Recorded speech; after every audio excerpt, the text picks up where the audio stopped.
Praise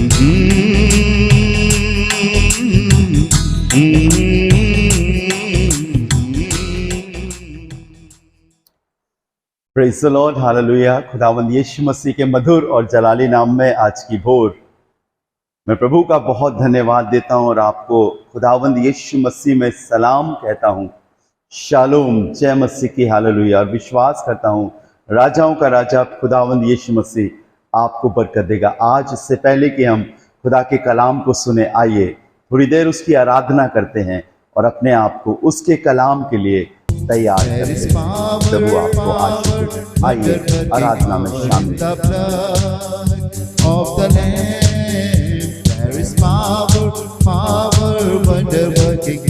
In the precious blood of the Lamb, शिफा है, शिफा अभी है, लहू में शिफा है, शिफा अभी है, यीशु के लहू में है। आसमानों के नीचे लोगों के बीच में कोई दूसरा नाम नहीं है। आसमानों के नीचे लोगों के बीच में कोई दूसरा नाम नहीं है। सिर्फ यीशु का नाम है सारी जमीन पर, जिससे हम पाते उद्धार। सिर्फ यीशु का नाम है सारी जमीन पर, जिससे हम पाते उद्धार। सिर्फ यीशु का नाम है सारी जमीन पर, जिससे हम पाते उद्धार। नहीं बिगाड़ेगा, बिगाड़ेगा नहीं बिगाड़ेगा, बिगाड़ेगा नहीं बिगाड़ेगा, बिगाड़ेगा शैतान कुछ नहीं बिगाड़ेगा। दिल से गाएं, नहीं बिगाड़ेगा, बिगाड़ेगा। अपने लिए गाएं, नहीं बिगाड़ेगा, बिगाड़ेगा नहीं बिगाड़ेगा, बिगाड़ेगा शैतान कुछ नहीं बिगाड़ेगा, शैतान कुछ नहीं बिगाड़ेगा। वो प्रभु है, वो प्रभु है, जी उठा वो मुर्दों में, वो प्रभु है। हर एक घुटना झुकेगा, हर जुबान गाएगी कि यीशु मेरा प्रभु है। He is Lord, He is Lord. He has risen from the dead and He is Lord. Every knee shall bow, every tongue confess that Jesus Christ is hallelujah. फिर एक बार खुदावंद यीशु मसीह के जलाली और मुबारक नाम में आपको सलाम, खुशामदीद और shalom. Praise the Lord, hallelujah. बहुत खुशी लग रही है कि मैं फिर एक बार आपसे मुखातिब हूँ, अपने खुदा के जिंदा कलाम को लेकर और आपसे रूबरू हो सकता हूँ। और इस गीत के द्वारा आपने बरकत पाई होगी। सचमुच परमेश्वर ने हम सबको अपने योग्य बनाया था कि हम उसकी इबादत, उसकी महिमा, उसकी सिताइश करें। लेकिन हमारी योग्यता जो खुदावंद ने हमें प्रदान की थी, पाप, अभिलाषाएं और तमाम प्रकार के शैतानी प्रलोभन में फंसने के कारण वो योग्यता हमारे पास से चली गई। हमारा मन, हमारा दिल, हमारा जिस्म, हमारी आत्मा गुनाहों का एक डेरा बन गए। लेकिन यीशु मसीह आए, उसने अपनी जान को दिया, अपने लहू को बहाया और कहा मेरे ब्लड को अपने जीवन में अप्लाई करो, मेरे लहू से अपने आप को शुद्ध और पाक और श्वेत करो और तुम फिर से मेरे योग्य बन जाओगे। और बाइबल में लिखा हुआ है, परमेश्वर के कलाम में, उसके पुत्र यीशु का लहू तुम्हें तुम्हारे सारे गुनाहों से आज़ादी और स्वतंत्रता बख्शेगा। और हम फिर पवित्र होकर उस कुम्हार के द्वारा, उस स्वामी के द्वारा बनाए जाते हैं और वो हमें अपना जीवनदायक आत्मा देता है। आइए प्रभु के कलाम की ओर चलें। एक बहुत सुंदर सी इबारत आज की सुबह मैं इस अपनी लैंड्स की 29वीं आराधना में आपके लिए लेकर आया हूं, और मैं विश्वास करता हूं इस वक्त प्रभु आपसे बातें करेंगे और आपको आगे बढ़ाएंगे।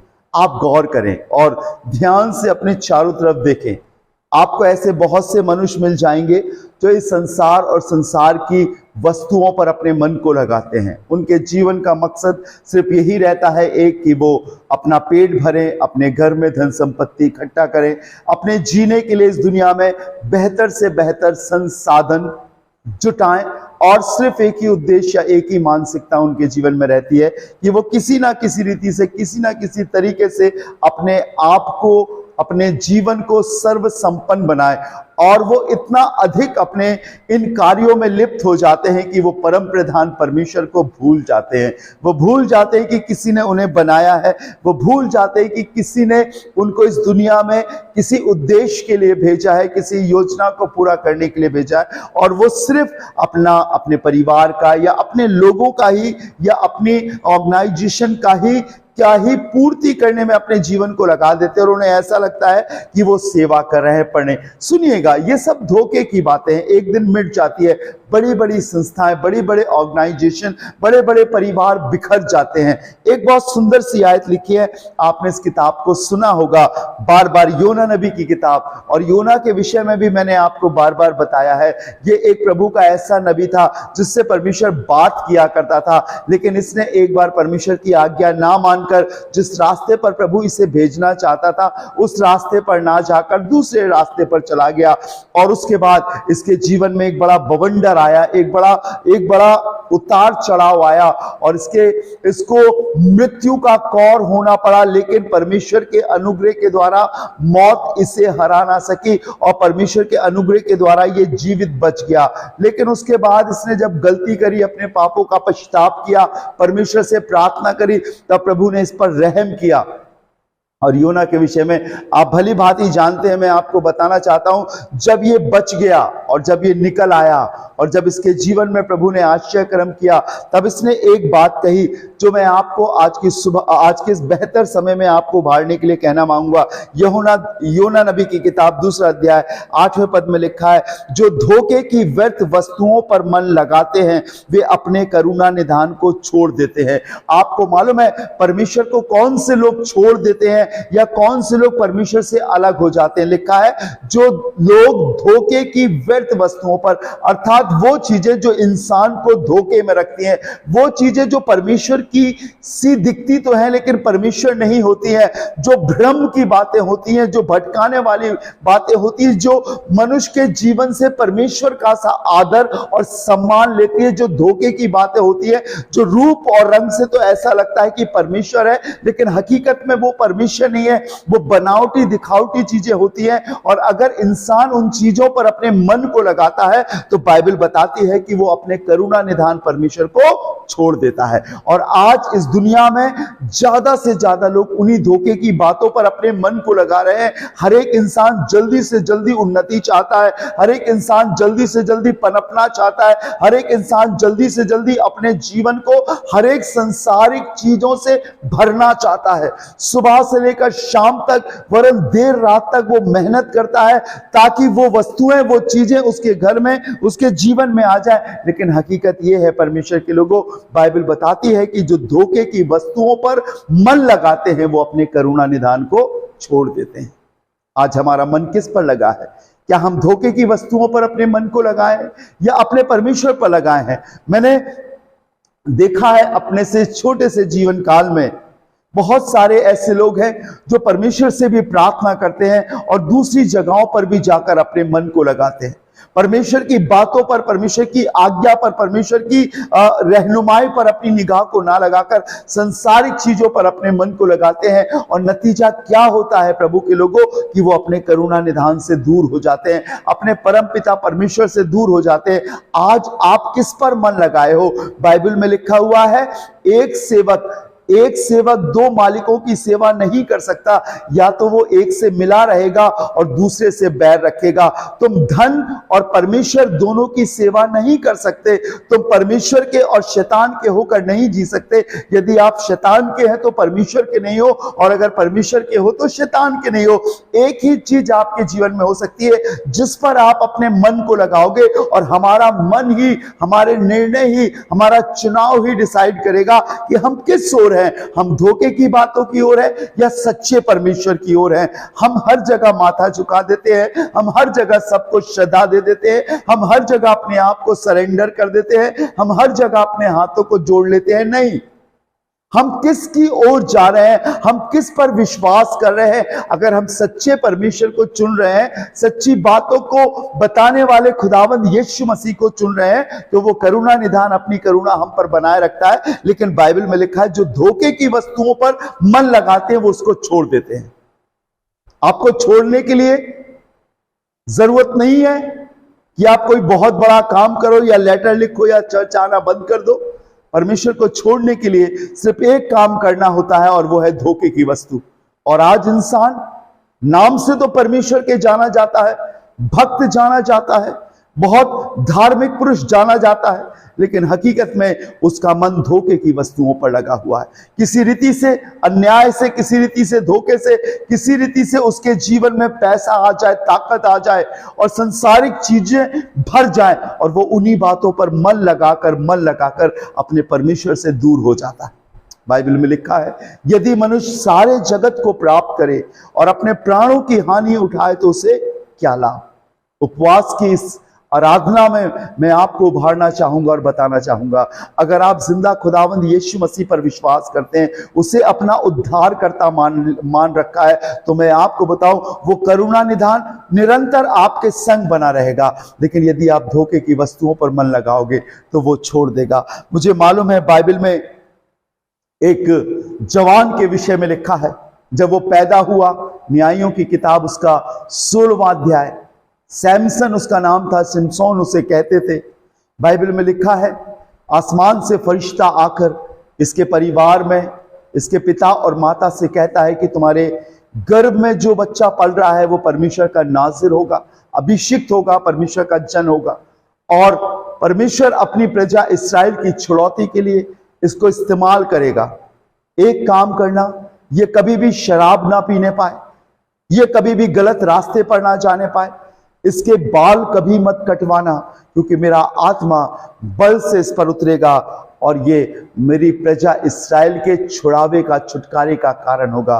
और बाइबल में लिखा है नियत समय पर मनोह के घर में ये बालक पैदा हुआ, और जैसे जैसे ये बालक बढ़ता गया परमेश्वर की सामर्थ बल से इस पर उतरती थी। ये इतना बलशाली था, मैं आपको बताना चाहता हूं कि एक बार ये जा रहा था और रास्ते में से बड़ा शेर मिला, और इसने दौड़कर शेर को पकड़ लिया और पकड़कर इसके मुंह को चीर दिया और चीर कर उसे मार डाला। इतना तेज और तर्रार था कि दौड़कर जानवरों को पकड़ लेता था। बाइबल में लिखा है इसने दौड़कर लोमड़ियों को पकड़ा और पकड़ के उसकी पूंछ बांध दी और उसमें एक मशाल लगाकर, आग लगाकर दुश्मनों की सारी फसल को जला दिया। ये इतना बलशाली और शक्तिशाली था कि एक बार फलिश्तियों ने इसे बड़े किले में और एक ऐसे किले में बंद कर दिया जिसका दरवाजा बहुत मजबूत था, जिसे कोई इंसान अपने हाथों से नहीं खोल सकता था, और सैमसन को उस किले में कैद करने की कोशिश करी। बाइबल में लिखा है परमेश्वर का आत्मा बल से सैमसन पे उतरा और इसने अपने दोनों बाजुओं से उस किले के दरवाजे को उखाड़कर चट्टान पर पटक दिया और छुटकारा प्राप्त किया। ये बात मैं इसलिए बताना चाहता हूं, दुश्मन और फलिश्ती इससे डरने और घबराने लगे थे। परमेश्वर का आत्मा इस पर बल से उतरता था। हर रोज परमेश्वर इससे बातें किया करता था, इसके संग रहा करता था। लेकिन एक दिन की बात है, ये एक कुएं पर बैठा हुआ था, तभी उस कुएं पर एक औरत पानी भरने के लिए आई और उसने उससे पीने के लिए पानी मांगा, और वो स्त्री इसके मन को भाने लगी, अच्छी लगने लगी, और बार बार वो उस कुएं पर जाता था और दलीला नाम इस स्त्री से पानी मांगता था। और धीरे धीरे धीरे धीरे इनके जीवन में ऐसी अभिलाषाएं पैदा हुई कि ये दलीला नाम उस फलिश्ती स्त्री से, जो परमेश्वर की नहीं थी लेकिन मूर्ति पूजकों की एक बेटी थी, उससे ये प्यार करने लगा। और उसके प्रलोभन में इतना अधिक फंस गया कि एक दिन इसने अपने माँ बाप से कहा कि मेरा विवाह, मेरी शादी उससे करा दो। तब इसके माँ बाप ने कहा, क्या हमारी जाति में कोई ऐसी लड़की नहीं जो तुझे अच्छी लगे? बता, हम उससे तेरी शादी करेंगे। और बाइबल में लिखा है सिमसोन जिद करने लगा, मुझे इसी से शादी करनी है, मुझे इसी के संग जिंदगी गुजारनी है। उसके माँ बाप और परमेश्वर नहीं चाहते थे, उस पर परमेश्वर की आत्मा का डेरा होता था, लेकिन संसारिक अभिलाषाओं के कारण, आंखों की अभिलाषाओं के कारण इसने परमेश्वर की करुणा को, अपने माँ बाप की आज्ञा को तुच्छ जाना और अक्सर ये उस औरत के घर में चुपचाप से चला जाया करता था। और फलिश्तियों ने, दुश्मनों ने देखा कि आदमी उसके घर में आता है, उन्होंने उस औरत को पकड़ लिया और कहा, तू तो हमारी जाति की लड़की है, इससे पूछ, इस इस्राएली पुरुष से पूछ कि इसकी ताकत का राज क्या है।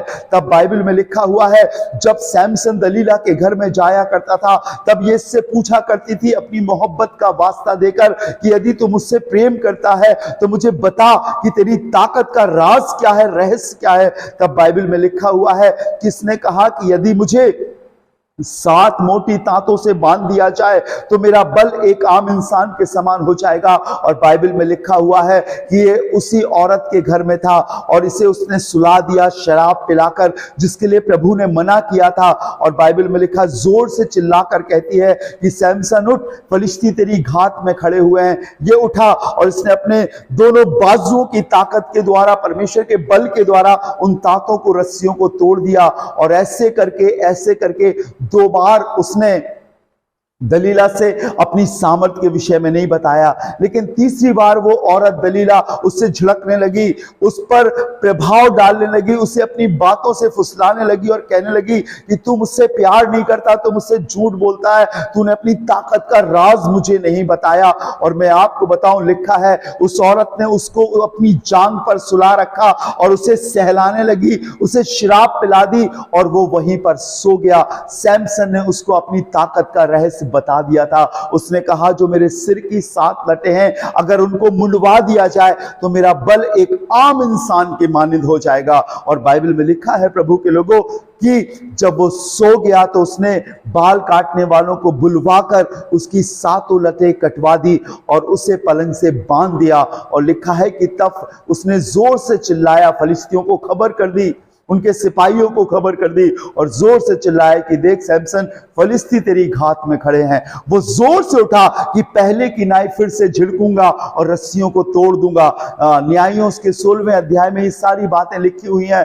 लेकिन उसके बाद वो उठ ना सका और फलिश्तियों ने आकर उसे कैद कर लिया, उसे गुलाम बना लिया। और उसका नतीजा मालूम क्या हुआ प्रभु के लोगों? उसका नतीजा ये हुआ कि उसका बल उसके पास से चला गया। और न्यायों की पत्री 16वां अध्याय उसका 20वां पद बताता है, सिमसोन तो ना जानता था कि परमेश्वर यहोवा का आत्मा उसके पास से चला गया।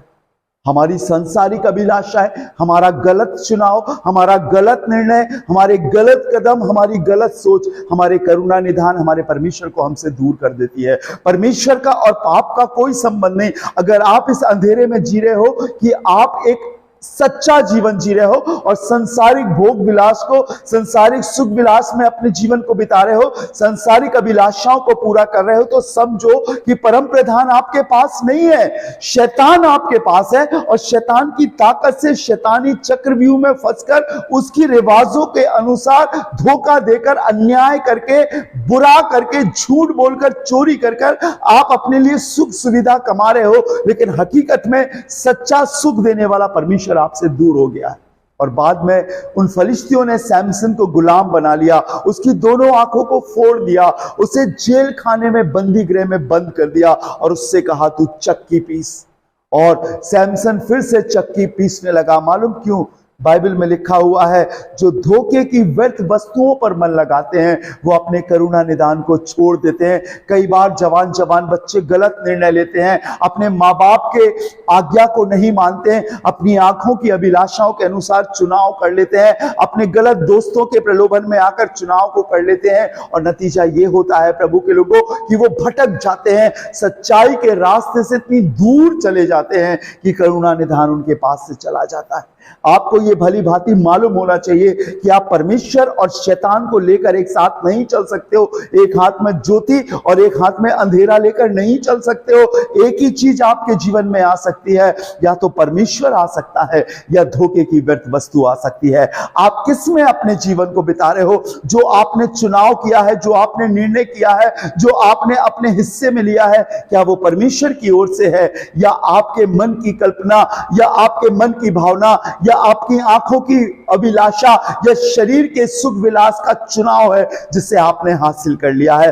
बाइबल बताती है जो धोखे की व्यर्थ वस्तुओं पर अपने मन को लगाते हैं वो अपने करुणा निधान को छोड़ देते हैं। आओ हम एक काम करें, अपने मन को, अपने ध्यान को, अपनी सोचों को अपने खुदावंद यीशु मसीह पर लगाएं, और जब आप उस पर लगाओगे वो आपकी मदद, वो आपकी सहायता करेगा, वो आपको आगे ले चलेगा, आपके सभी कामों में वो आपकी सहायता करेगा, इतनी मदद करेगा जिसका बयान मैं अपनी जुबान से नहीं कर सकता, लेकिन मैं बोल सकता हूं कि यदि आप उसे चुनोगे, यदि आप उसे अपने तरफ करोगे, यदि आप उस पर विश्वास करोगे तो वो आपको जीवन देगा। हालेलुया। मैं आपको बताना चाहता हूं, बाइबल में लिखा हुआ है जब प्रभु ने इस सृष्टि को बनाया तो उसने कहा आओ हम मनुष्यों की संरचना करें। मेरे और आपको बनाने की कल्पना जब खुदा के दिल में आए तो मालूम उसने क्या कहा? आओ हम मनुष्यों को अपने शक्ल, अपने स्वरूप, अपनी समानता में बनाएं। और उसने, परमेश्वर ने मेरे और आपको एक बड़े मोहब्बत से, एक बड़े प्यार से मेरे और आपको बनाया, मेरे और आपकी संरचना करी। लिखा उसने मिट्टी सानी और उससे एक पुतला बनाया, और पुतला बनाने के बाद उसमें उसने जीवन का सांस फूंक दिया। अपनी सीरत, अपनी सूरत, अपना सारा व्यक्तित्व उसने मनुष्य के अंदर भर दिया। पाप नहीं था, गुनाह नहीं था। और प्रभु ने उन्हें एक ऐसी वाटिका में रखा जहां बहुत सारे पेड़ थे, बहुत सारे जानवर थे, बहुत सारे फूल और फल लगे हुए थे। लेकिन खुदा ने कहा तुम जब इस वाटिका में रह रहे हो, इस अदन की वाटिका में, तुम सब कुछ खा सकते हो, सारे पेड़ों के फल खा सकते हो, लेकिन मेरे बेटे और मेरे जन, तुम सिर्फ एक काम मत करना, जो अदन की वाटिका के बीच में जो पेड़ है उसके फल को मत खाना, क्योंकि जिस दिन तुम उस फल को खाओगे उस दिन तुम मर जाओगे, तुम उससे दूर हो जाओगे। और परमेश्वर के वचन के अनुसार मैं आपको बताऊं, बहुत अच्छा जीवन वो जिया करते थे। परमेश्वर ने आसमान से देखा कि आदम अकेला है, तब उसको एक भारी गहरी नींद में सुला दिया। उसकी पसली में से उसने उसके लिए एक स्त्री बनाई और कहा अब तुम इसके संग में रहो, एक साथी करके बनाया। और ये आदम और हवा, पुरुष का नाम आदम और स्त्री का नाम हवा था, ये दोनों रहा करते थे। हर शाम को आसमान से परमेश्वर आकर इनसे बातें किया करता था और ये परमेश्वर का इंतजार किया करते थे। लेकिन मैं आपको बताऊं, आज की शाम जब परमेश्वर उनसे मिलने के लिए आया तब ये छिप गए, ये डर गए।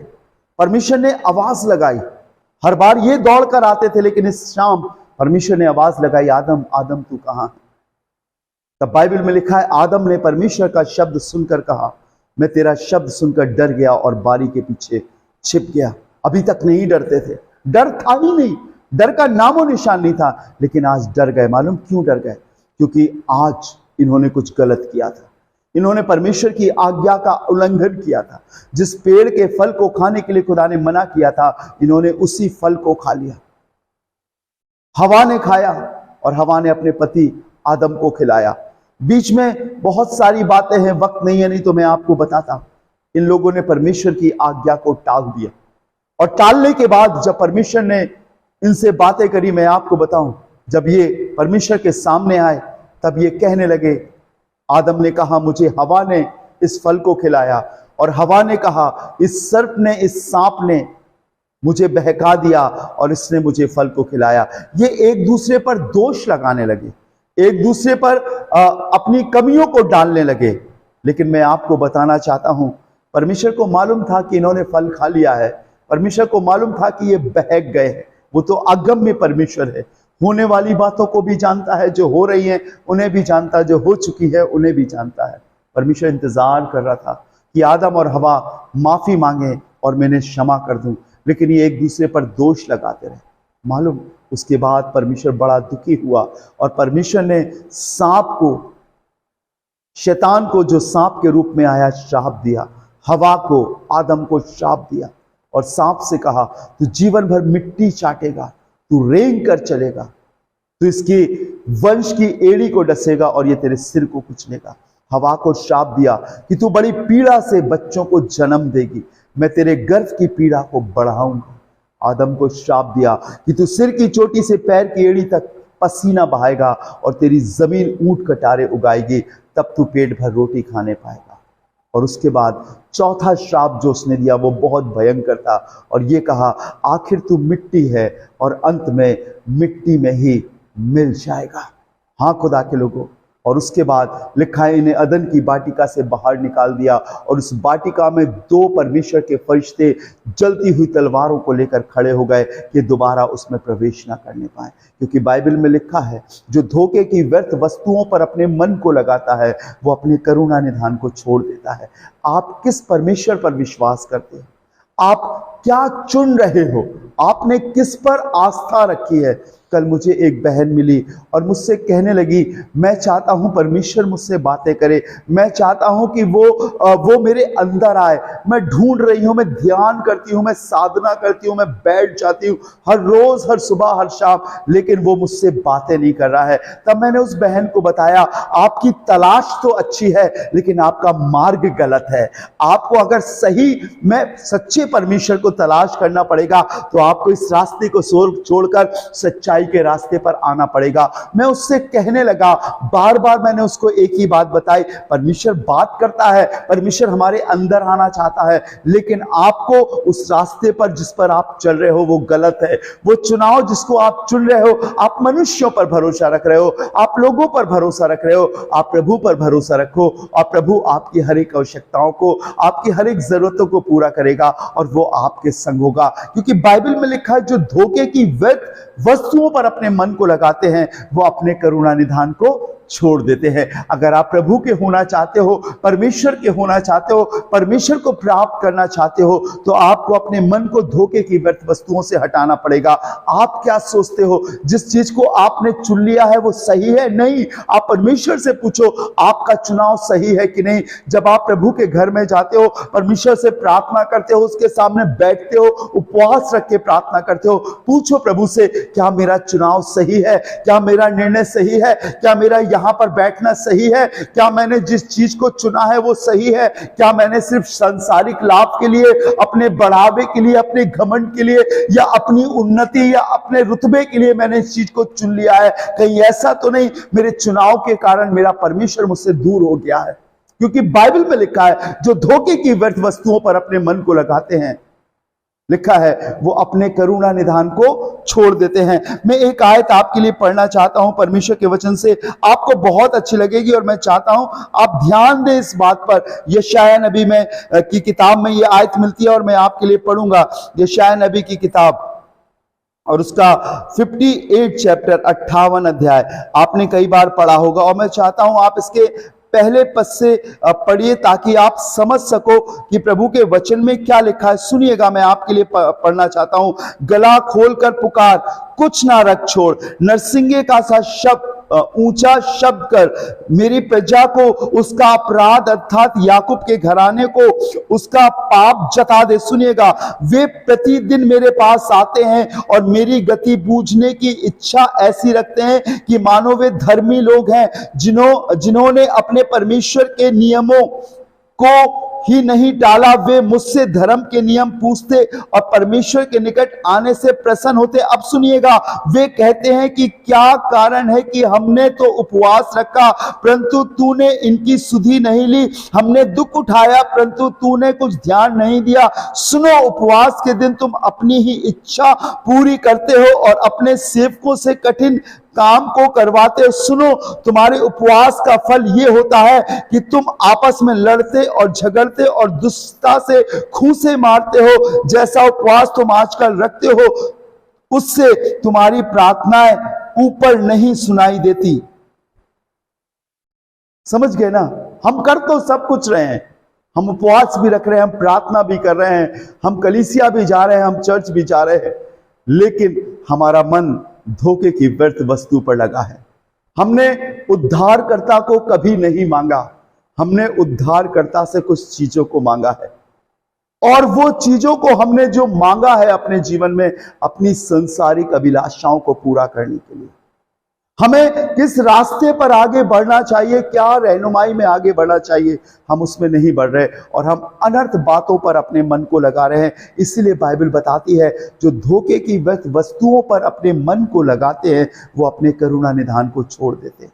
आपको मालूम है, उपवास सारी जाति के लोग रखते हैं, व्रत सभी लोग रखते हैं, लेकिन आपको मालूम है वो उपवास परमेश्वर के पास नहीं जाता। उपवास के समय उनकी की गई प्रार्थनाएं परमेश्वर की ओर नहीं जाती। लिखा हुआ है 5वें पद में, सुनिएगा, जिस उपवास से मैं प्रसन्न होता हूं, अर्थात जिसमें मनुष्य स्वयं को दीन करे, क्या तुम इस प्रकार करते हो? क्या सिर को झाऊ की नाई झुकाना और अपने नीचे टाट बिछाना और राख फैलाने ही को तुम उपवास और यहोवा को प्रसन्न करने का दिन कहते हो? नहीं, दिखावा और शारीरिक बदलाव नहीं।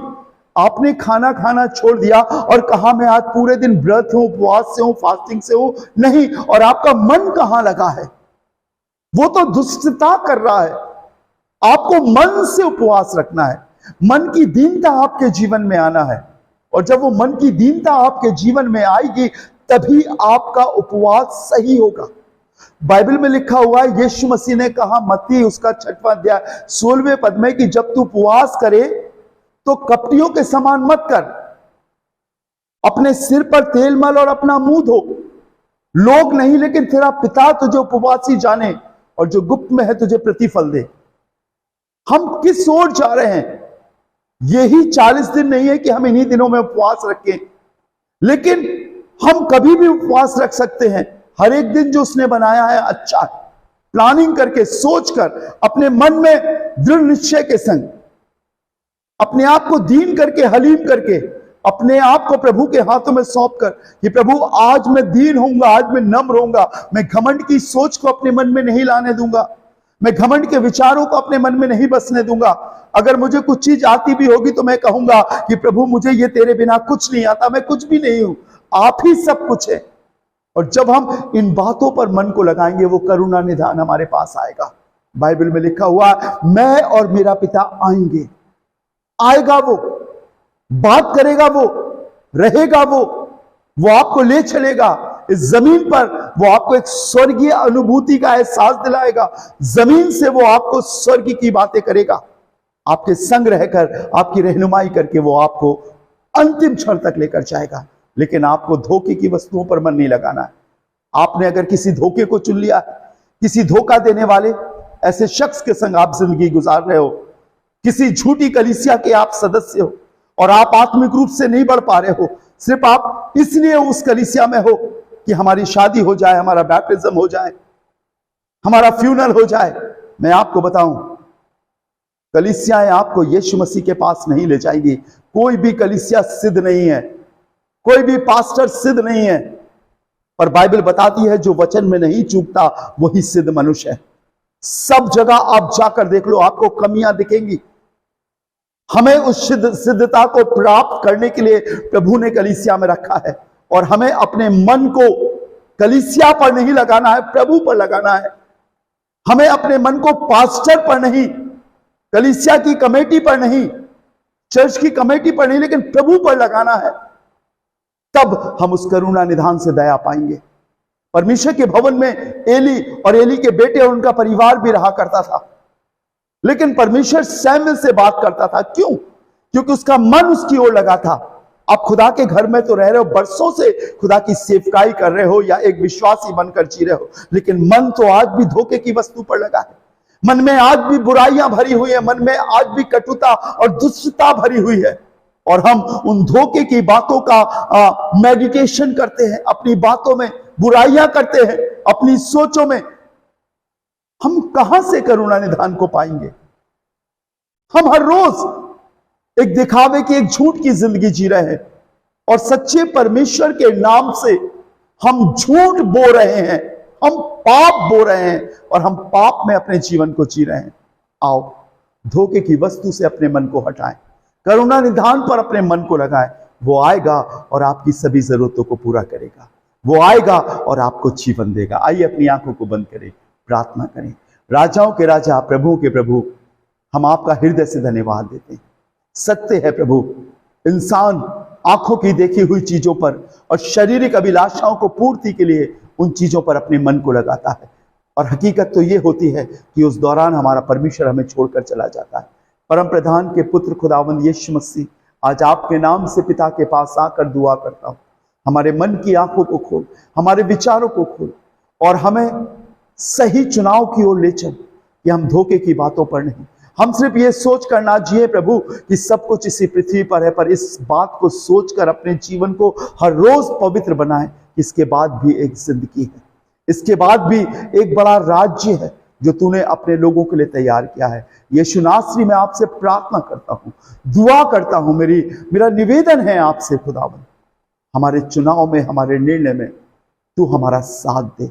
अगर प्रभु किसी ने गलत चुनाव कर लिया और जिसके कारण प्रभु आज वो पीड़ा में और दुख में है, प्रभु उसे छुड़ा ले खुदावंद, उसके मन के चुनाव को प्रभु सही दिशा में ले जा, ताकि वो आपसे प्रार्थना कर सके, आप पर विश्वास से आगे बढ़ सके, और गलत चुनाव के कारण जो परिस्थितियां उसके जीवन में बन गई हैं प्रभु जी, रहम कर और उन परिस्थितियों को बदल प्रभु, ताकि खुदावंद बिगड़ी हुई चीज बन सके। और अब दोबारा जब वो चुनाव करता है, जब दोबारा वो आगे बढ़ता है प्रभु, तो उन बातों पर मन ना लगा सके जो संसार में है, पर उन बातों पर मन लगा सके जो परमेश्वर की ओर से। प्रभु दया और रहम कर। खुदावंद आपके हाथों में सौंपते हैं, सारा आदर सारी महिमा आपको देते हैं, और खुदावंद यीशु मसीह के नाम से मांगते हैं, आमीन आमीन। खुदावंद यीशु मसीह के जलाली और मुबारक नाम में ये उपवास की 29वीं आराधना में आपको प्रभु बहुत आशीषित करे, आगे बढ़े। अगर आप चाहते हैं कि हम आपके लिए प्रार्थना करें, आप वीडियो को देखने के बाद अपने प्रेयर रिक्वेस्ट कमेंट्स में लिख सकते हैं, अपना नंबर शेयर कर सकते हैं मुझे, और मैं विश्वास करता हूं प्रभु आप पर रहम करेगा।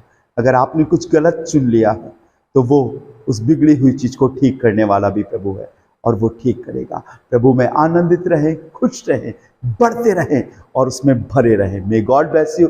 प्रभु आपको और आपके परिवार को सुरक्षित रखे, बरकत दे और खूब बढ़ाए। जय मसीह की। हालेलुया। Praise the Lord.